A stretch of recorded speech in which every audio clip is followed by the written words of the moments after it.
یہ عربی ادب لٹریچر ہے،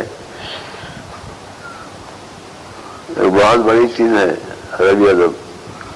لٹریچر ہونے کی وجہ سے، مگر ہر بڑی چیز کو حاصل کرنے کے لیے بہت چھوٹی ابتدا کرنی پڑتی ہے۔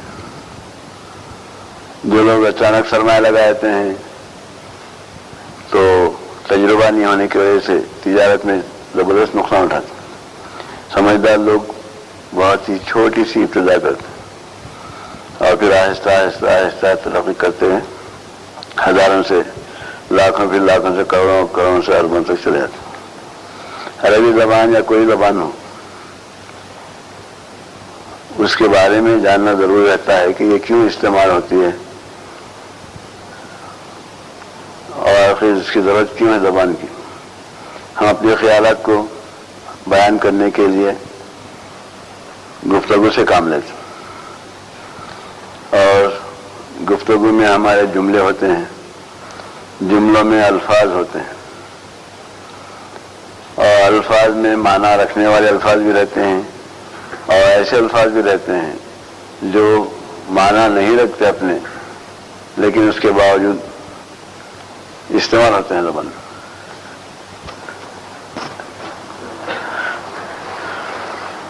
باوجود اس کے کہ معنی نہیں رکھتے پھر بھی استعمال ہوتے ہیں۔ اردو میں بھی آپ دیکھتے ہیں کہ ہم ایسے الفاظ استعمال کرتے ہیں اور معنی جو رکھنے والے الفاظ ہیں وہ تو معنی دار ہیں، وہ جو الفاظ معنی نہیں رکھتے وہ محمل ہونے کے باوجود بھی مستعمل رہتے ہیں۔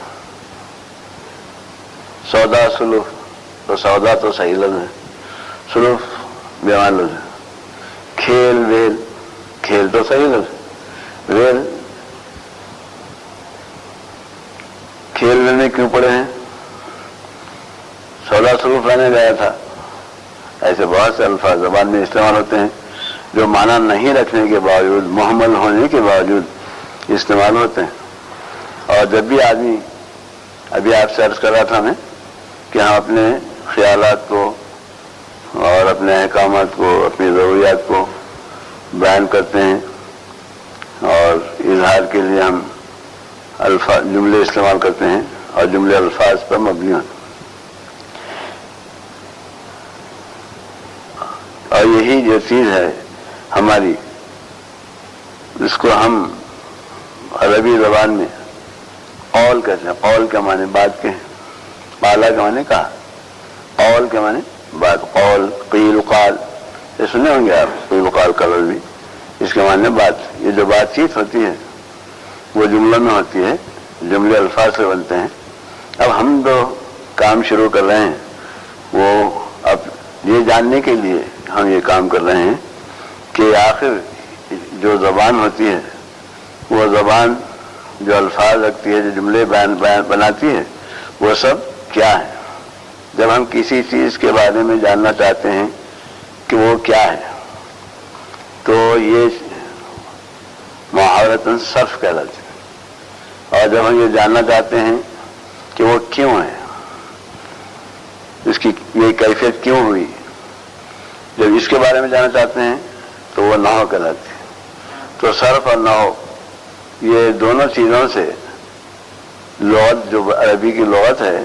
وہ اس کی قواعد مرتب ہوتی ہیں۔ عربی کی لغت کے قواعد صرف اور نحو سے،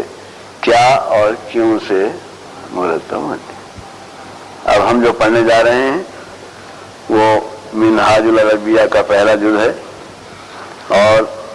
یہاں انتظام ہے کتابوں کا، اور جو لوگ کاپیاں نہیں رکھتے ان کے لیے بھی پہلے جس کی قیمت آپ فرما دیں، غالباً 12 روپے قیمت ہے اس کی، یہ آپ دے کر لے لیں، اور جو لوگ کاپیاں نہیں رکھتے وہ کاپیاں بھی لے سکتے ہیں۔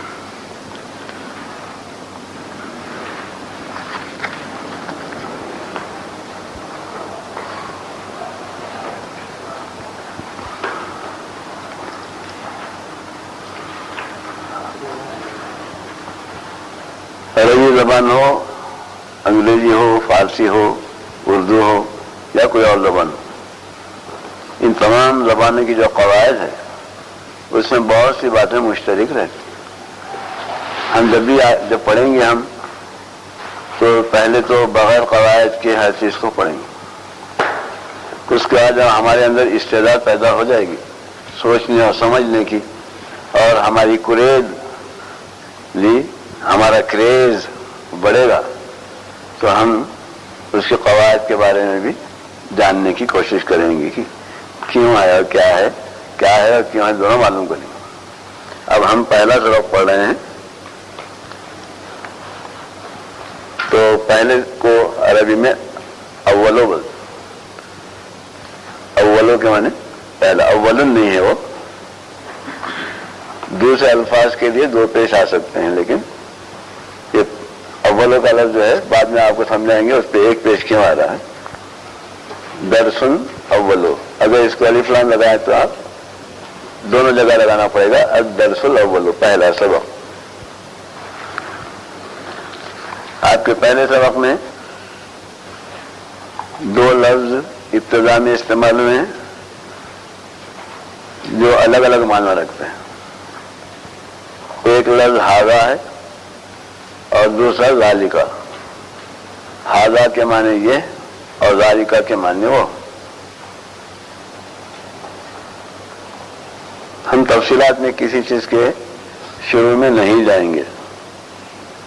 ہم کانٹوں بھری سیج کے اوپر بلینکٹ ڈال دیں گے اور بلینکٹ پر سے گزر جائیں گے، پھر استاد صاحب ہمارے بلینکٹ اٹھا کے بتائیں گے کہ بابا اس کے نیچے اتنے کانٹے تھے، کیونکہ بلینکٹ بچھا دی گئی تھی اس لیے آپ کے پاؤں مجروح نہیں ہوئے، ورنہ مجروح ہوتے۔ تو اسی طریقے سے کسی بھی کتاب، کسی زبان کے پڑھنے میں پہلے آسان طریقے سے اس کو پڑھنا چاہیے،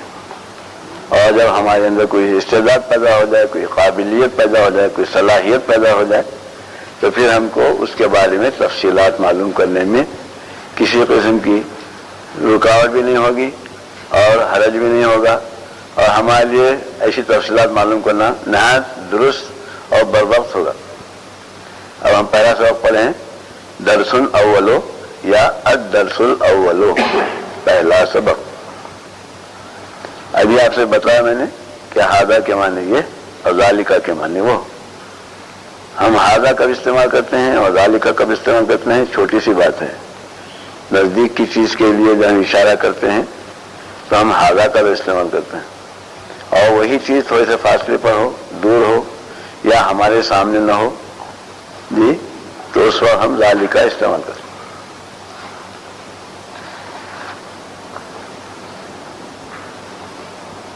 ہاذا اور ذالکا ایسے الفاظ ہیں نہ ان کے اوپر الف لام آتا ہے جی، اور نہ یہ کسی اور لفظ سے متاثر ہو، کوئی ایسا لفظ جو متاثر کرنے والا ہو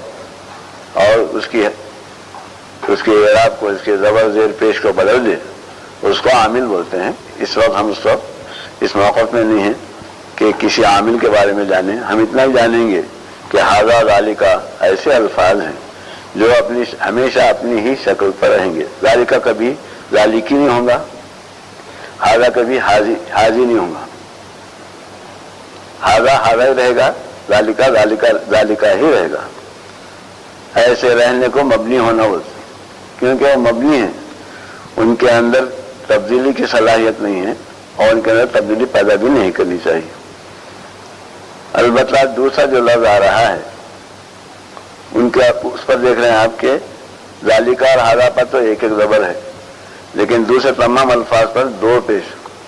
کتابن پہ دو پیش ہیں، فرسن پہ دو پیش ہیں، کلبن پہ دو پیش ہیں، جملن پہ دو پیش ہیں، اور اسی طریقے سے دوسرے کالم میں جتنے الفاظ آ رہے ہیں ان پر دو پیش ہیں۔ یہ دو پیش کا ہونا کسی چیز پر، کسی لفظ میں دو پیش کا ہونا اس کے ناؤن ہونے یا اسم ہونے پہ دلالت کرتا۔ اگر ایک پیش ہو تو صورتحال الگ رہتی، لیکن جب دو پیش ہوں، جیسا کتابن کا معنی کہ معلوم ہوا کہ وہ ایک ناؤن ہے، ایک اسم ہے، کسی چیز کا نام ہے۔ اسم کس کو بولتے ہیں؟ جو کسی شخص، جگہ یا چیز کا نام ہو، جیسے کتاب، فرس ایک جانور کا نام ہے، کتاب ایک کتاب کا نام ہے جس میں کہ مختلف چیزیں لکھی ہوں۔ اگر لکھی نہ ہو جی تو لکھنے سے پہلے خلاصہ ہو جائیں گی، وہ کتابیں جا کے خلاصہ تو میں نوٹ بک ہو جائیں گی، جیسی نوٹ بک ہے جس میں کچھ لکھا ہوا نہیں ہے، اگر لکھا ہوا رہے تو کتابن ہے، اور اگر نہ لکھا ہو تو خلاصہ ہو جاتی، تو خلاصہ اس وقت پڑھنا ہم کو نہیں ہے، ہم سے کتابن کے بارے میں جان رہے ہیں۔ فرسن ایک جانور کا نام، کلبن ایک جانور کا نام، فرسن کا نام گھوڑا، کلبن کتے کا نام، کتا جو ہے ایک جانور ہے، جملن اونٹ یہ بھی ایک جانور ہے، عربیون زبان کا نام ہے۔ آج کا جو سبق ہے ہمارا محدود سبق ہے، پہلا سبق ہے، اس میں ہم کو کچھ باتیں جاننی ضروری ہیں۔ وہ یہ کہ جتنے دو پیش رکھنے والے جملے ہیں جو دو لفظ سے بنے ہیں، ھذا اور کتاب، ذالکا اور فرس، ذالکا اور کلب، ھذا اور جمل وغیرہ، تو یہ دو لفظ جو ہیں وہ دونوں معنی رکھنے والے لفظ ہیں، اور یہ دو لفظ سے جو جملے بنے ہیں وہ اپنی جگہ مکمل ہیں، کیونکہ ھذا کتابن کا ترجمہ ہے یہ کتاب ہے، ورنہ لفظی ترجمہ اگر آپ ھذا کو دیکھیں تو ھذا کے معنی یہ کتابن کا ہے، کتاب۔ اب دونوں کو آپ ملا کے پڑھیں ھذا کتاب یہ کتاب، تو آپ کے خیال میں جملہ نامکمل ہوگا، اس لیے کہ آپ الگ الگ لفظ کو ملا کے پڑھیں، ترکیب میں لفظ کو پڑھنے کے بعد جملے کی حیثیت برآمد ہوتی، ھذا کتاب یہ کتاب ہے یا یہ ایک کتاب ہے، ذالک فرس وہ گھوڑا ہے، نزدیک کے لیے ھذا اور دور کے لیے ذالک ایسا ہوتا ہے، نزدیک کے لفظ کو قریب بولتے ہیں اور دور کے لفظ کو بعید بولتے ہیں، نزدیک کو قریب، دور کو بعید، دونوں کیسے لفظ ہیں؟ اشارہ کرنے کے لیے استعمال ہوتے ہیں، ھذا ذالک، اس لیے چونکہ ابھی آپ کو بتایا کہ یہ جو جملے جو آپ کو پڑھائے جا رہے ہیں اس میں کتابن ایک اسم ہے اور یہ بھی اسم ہے، ھذا میں ایسا اسم ہے جس کے اوپر دو پیش نہیں آ رہے ہیں، ذالک ایک ایسا اسم ہے جس کے اوپر دو پیش نہیں آ رہے ہیں، ھذا اور ذالک دونوں ایک ایک زبر رکھنے والے لفظ اور ان کے اوپر کوئی اثر کرنے والی کوئی چیز نہیں ہے جو اثر کر سکے۔ کتابن، فرسن، کلبن، جملن یہ اسم کی جمع اسما ہیں، چیزوں کے نام ہیں، جانور کے نام ہیں، چیز کا نام کتاب ہے، جانور کا نام فرس ہے، کلب ہے اور جمل ہے۔ عربیون زبان کا نام، ھذا کتابن یہ کتاب ہے، یہ کتاب ہے، یہ کتاب ہے، ذالک فرسن وہ گھوڑا ہے، وہ گھوڑا ہے، یہ وہ گھوڑا ہے، ذالک کلبن وہ کتا ہے، ھذا جمل ترجمہ کیجیے، یہ ہے، یہ اونٹ نہیں، یہ اونٹ ہے، ھذا کتابن، ذالک عربی، ذالک فرسن، ھذا کلبن، ھذا کلبن، ذالک جمل، ھذا جمل، ذالک فرسن۔ فرسن میں جاننا چاہیے، جمل اور فرسن میں آپ کو جاننا چاہیے کہ درمیانی جو حرف ہے میم اور رے دونوں پہ زبر آ رہا، کلب کے بارے میں جاننا چاہیے کہ اس کا درمیانی حرف جو ہے لام ہے جس کے اوپر جزم آ رہا، جزم کو سکون بھی بولتے ہیں۔ کتابن میں بھی الف جو ہے ساکن ہے، کتابن، کاف کو زیر ہے، تے کو زبر ہے، پھر الف ساکن ہے جو آخری حرف سے پہلے ہے، اور اس کا دو پیش والا لفظ بے ہے۔ اب ترجمہ کیجئے، یہ کتا ہے، ہاذا وہ گھوڑا ہے،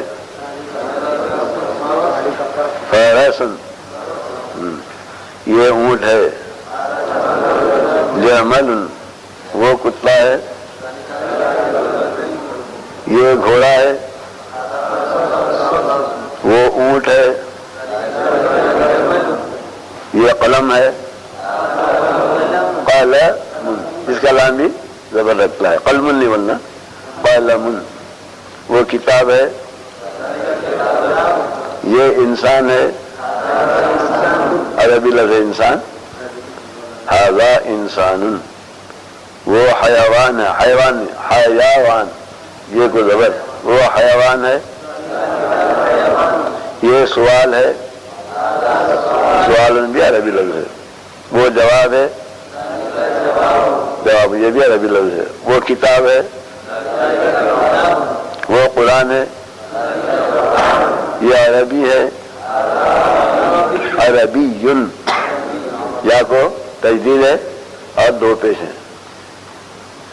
عربی نہیں، عرب ہے، عرب نہیں، عرب لفظ جو ہے ملک عرب، عربی وہ زبان جو ملک عرب سے تعلق رکھتی ہے، عربی وہ سہل ہے،